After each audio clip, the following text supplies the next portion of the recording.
नबी करीम सल्लल्लाहु अलैहि वसल्लम का हज़रत सैयद आयशा रदी अल्लाह ताला अन्हा के साथ एक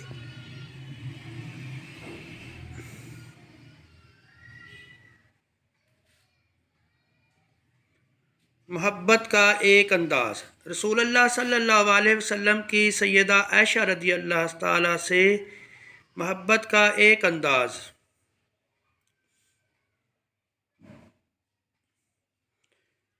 हज़रत आयशा रदी अल्लाह ताला अन्हा बयान करती हैं कि रसूल अल्लाह सल्लल्लाहु अलैहि वसल्लम ने मुझसे फरमाया कि मैं जान लेता हूँ जब तो मुझसे खुश होती है और जब नाराज़ होती है। मैंने अर्ज़ किया कि आप कैसे जान लेते हैं?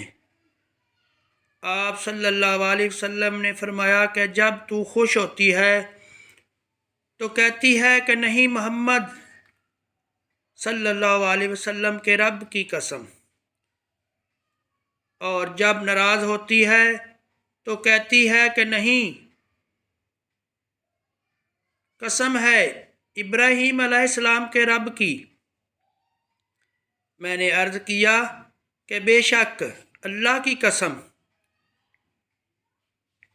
या रसूल अल्लाह, मैं आपके नाम के सिवा और किसी बात को तर्क नहीं करती।